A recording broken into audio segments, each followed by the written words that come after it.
جبکہ اللہ تعالیٰ نے رزق کا وعدہ لیا ہوا ہے، وعدہ فرمایا ہے بندوں سے، وما من دابۃ فی الارض الا علی اللہ رزقها، زمین پر جتنے بھی چلنے والے ہیں سب کا رزق اللہ تعالیٰ نے اپنے ذمے لے رکھا، جتنے بھی چلنے والے ہیں، صرف زمین پر چلنے والے ہی نہیں، سمندروں میں جو مچھلیاں ہیں، دریاؤں میں جو مچھلیاں ہیں، کتنی بڑی بڑی مچھلیاں ہیں۔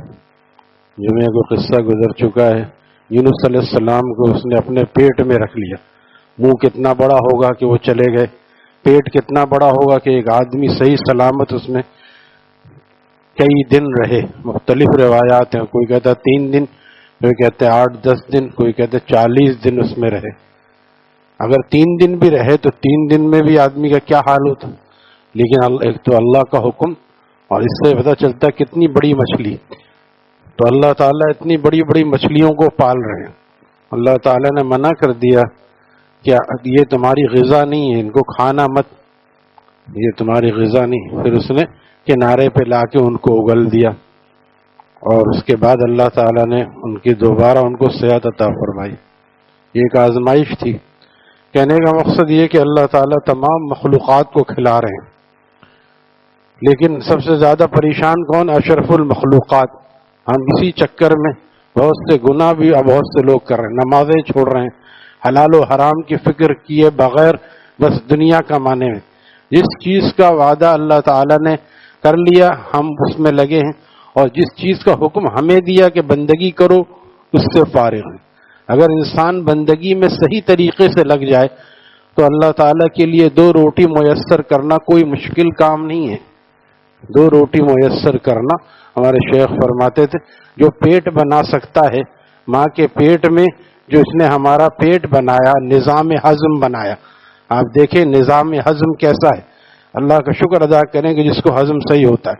کتنے لوگ بیچارے قبض کے مریض ہوتے ہیں، پہلے قبض ہوتا ہے، پھر قبض جب زیادہ ہو جاتا ہے تو پھر وہ بواسیر میں تبدیل ہو جاتا ہے۔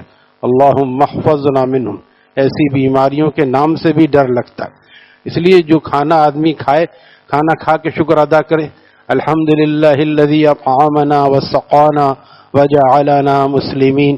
کتنے لوگ دعا پڑھتے ہیں، ہمارے شیخ فرماتے جو دعا پڑھے اس کا کھانا صحیح ہضم ہوگا، پیٹ بھی صحیح رہے گا انشاءاللہ، کیونکہ اللہ تعالیٰ کی نعمت کا اس نے شکر ادا کر دیا۔ تو کھانا صحیح کھانا مل جائے یہ تو ایک ہے ہی مسئلہ، اس کا صحیح ہضم ہو جانا یہ بھی تو ایک مسئلہ ہے۔ وہ تو اختیار میں نہیں ہے، وہ کیسے کریں؟ وہ اللہ تعالیٰ کر رہے ہیں۔ اللہ تعالیٰ فرما رہے ہیں، ہم سمجھ روٹی کھا لی ہضم ہو گیا، خود سے ہضم ہو گیا، معدہ کام کر رہا ہے، اس میں سے فاضل مادہ، فضول چیزیں وہ پاخانے کے راستے سے نکالتا ہے، اور جو چیزیں صحت بخش ہیں اس کو لے لیتا ہے۔ یہ جان کیوں بنتی ہے؟ کھانا چھوڑ دے تو آدمی کا چلنا دشوار ہو جائے۔ کھانے سے جان کیسے بنتی؟ اچھی چیزوں کو قبول کر لیتا ہے، جسم میں لگا دیتا ہے، اور بری چیزوں کو نکال دیتا ہے۔ یہ مشینری کس نے رکھی ہے؟ کبھی یہ سوچنا چاہیے کہ اللہ تعالیٰ کی یہ صنائی کی مشین، وفی انفسکم افلا تبصرون، وفی انفسکم، تمہارے اندر یہ مشینری چل رہی ہے۔ افلا تبصرون، کیا تم دیکھتے نہیں ہو؟ تمہارے اندر ہم نے یہ مشینری لگا رکھی کہ تم خود اپنے ذات میں غور کرو، تمہیں پتہ چل جائے گا۔ بقول اکبر الہ آبادی رحم اللہ تعالی، میری ہستی ہے خود شاہد، میری ہستی ہے خود شاہد وجود ذات باری کی، میری ہستی ہے خود شاہد وجود ذات باری کی، دلیل ایسی ہے یہ جو عمر بھر رد ہو نہیں سکتی، دلیل ایسی ہے یہ جو عمر بھر رد ہو نہیں سکتی۔ ہم خود اپنے مولا کی اس مصور کا شاہکار ہیں کہ جس نے ہزاروں لاکھوں نہیں اربوں انسان بنائے، ایک دوسرے سے ملتا نہیں، ایک دوسرے جو جڑواں بھائی بہن ہوتے ہیں ان کو بھی والدین پہچان جاتے ہیں، 2 بہنیں ہیں اور 2 بھائی، تو دور والے تو اتنا نہیں پہچانتے، والدین ان کو بھی پہچان جاتے ہیں۔ اللہ تعالیٰ نے کیسی صورت گری کی ہے، اصل مصور اللہ تعالیٰ ہے، مصور لہ الاسماء الحسنی، اسی لیے انسان کا مصور بننا گناہ ہے۔ فرمایا جو میری صفات میں شامل ہوگا اس کو سزا دی جائے گی۔ سب سے زیادہ سخت عذاب تصویر بنانے والوں کو، آج امت وہیں جا کے گری جس میں سب سے زیادہ سخت عذاب، ہر چیز کی تصویر بنا رہے، کوئی بھی چیز اس کو جو ہے محفوظ کر لو. شادی بیاہ تو ہے ہی، غمی اور میت میں بھی تصویر بنا رہے ہیں، ہر جگہ تصویر، قرآن خوانی ہو رہی ہے تصویر، ہر جگہ تصویر، بیان ہو رہا ہے تصویر. اس کی ضرورت کیا ہے؟ آپ نے کل مصور فی النار، ہر کل مصور فی النار، ہر تصویر بنانے والا دوزخ میں جائے. یہ ٹھیک ہے کہ ہاتھ سے بنانا اس سے بڑا گناہ ہے، لیکن کھینچنا بھی کوئی چھوٹا گناہ نہیں ہے. جیسے ایک آدمی تھپڑ لگائے، ایک مکہ لگا کے دانت توڑ دے، تو کیا تھپڑ لگانے کی آپ اجازت دیں گے؟ نافرمانی ہے، چھوٹی ہے یا بڑی ہے. لہذا اس سے بچنا چاہیے. بچے کی تصویر بلا وجہ لے، بچے کی تصویر اور ویڈیو بنا کے وائرل کر رہے ہیں، بہت اچھا لگ رہا ہے. اچھا تو سب بہت کچھ، سارے گناہ اچھے لگتے ہیں. اسی سے بچنے پر تو اللہ کی دوستی ملتی ہے. بدنگاہی اچھی لگتی، گانا سننا اچھا لگتا ہے، جھوٹ بول کے سودا بیچنا اچھا اور آسان معلوم ہوتا ہے. ان سب کے خلاف کرنے ہی سے تو اللہ کی قربت ملتی ہے. یہ سب رکھا گیا ہے. فَأَلْهَمَهَا فُجُورَهَا وَتَقْوَاهَا، فَأَلْهَمَهَا، ہم نے رکھا ہے، ڈالا ہے انسان کے اندر. فرشتوں میں یہ مادہ نہیں ہے.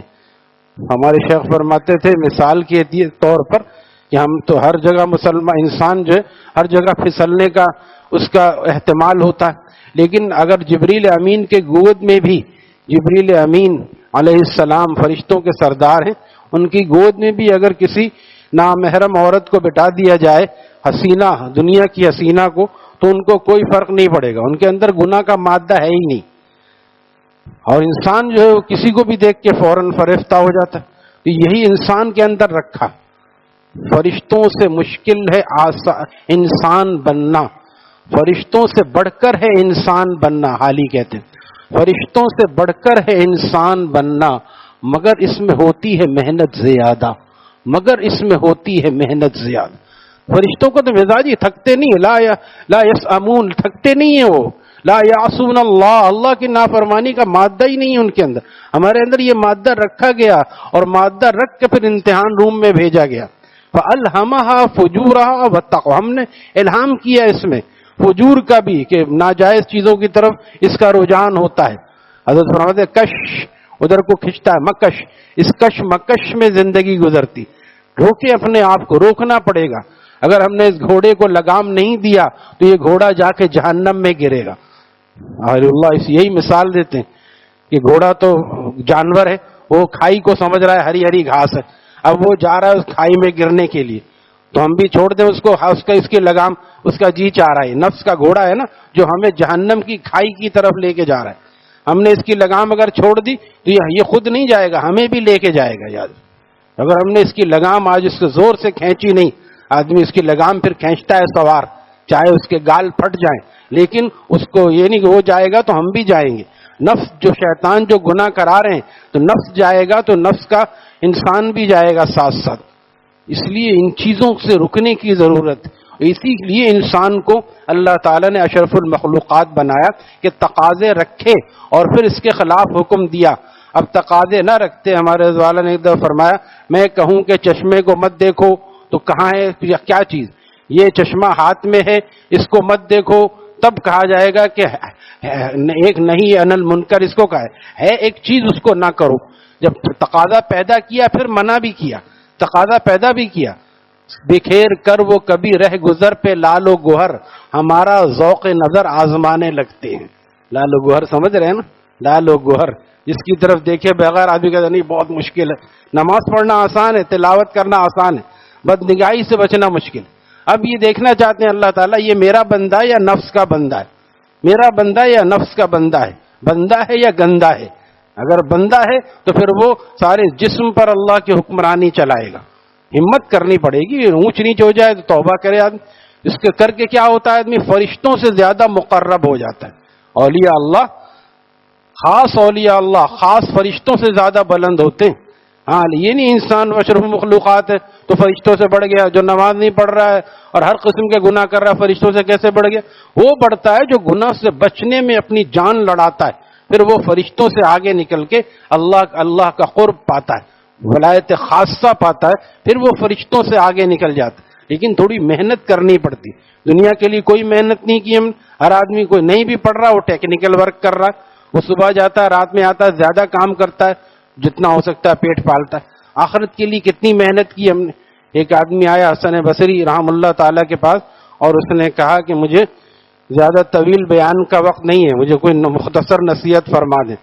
حضرت حسن بصری نے ان کو نصیحت کی اور بعضوں نے اس کو حدیث بھی روایت کی ہے کہ اعمل للدنیا بقدر مقامک فیہا، دنیا کے لیے اتنی محنت کرو جتنا دنیا میں رہنا ہے، واعمل للآخرہ بقدر مقامک، آخرت کے لیے اتنی محنت کرو جتنا وہاں رہنا ہے۔ ہمارے شیخ اس کی شرح کرتے ہوئے فرماتے تھے اب جاؤ، جلدی ہے نا تمہیں، جاؤ اور راستے میں بیلنس نکال لینا، اگر بیل نہیں ہو تو بیلنس نکال لینا کہ کتنا کہاں رہنا ہے، دنیا میں کتنے عرصے رہنا ہے اور آخرت میں کتنے عرصے رہنا۔ تو یہ ہوتا ہے 1 کروڑ سال ہے تو 1 کروڑ سال اور 60 سال کا کیا مقابلہ، 1 کروڑ نہیں، 2 کروڑ نہیں، 10 کروڑ نہیں، 10 ارب نہیں، ہمیشہ ہمیشہ کی زندگی، ایک ہمیشہ ہمیشہ کی زندگی ہے، اور ایک اتنی مختصر ہے کہ کل کی خبر نہیں اور پل کی خبر نہیں۔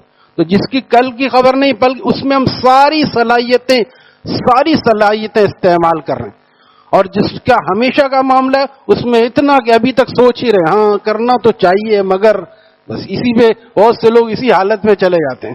یہ ایسا نہیں کہ انسان بالکل بے خبر ہے، چاہتے ہیں بہت سے لوگ، خاص کر جن سے میرا خطاب ہے وہ تو سبھی اس فکر میں نماز پڑھنے کے لیے آئے ہوئے، لیکن پورے کامل بننے میں وہ ابھی تک تعامل ہے، سوچ رہے ہیں کہ پتہ نہیں اگر میں پورا ولی بن گیا تو میرا بنے گا کیا، کیسے گزارا ہوگا بغیر گناہ کے، بغیر گناہ کی گزارا کیسے؟ اولیاء اللہ کے پاس بیٹھے وہ بتائیں گے کہ گناہ نہ کرنے سے جو مزہ آتا ہے، هو الذی انزل السکینہ، وہ ذات ہے جو سکون نازل کرتی ہے، کہاں؟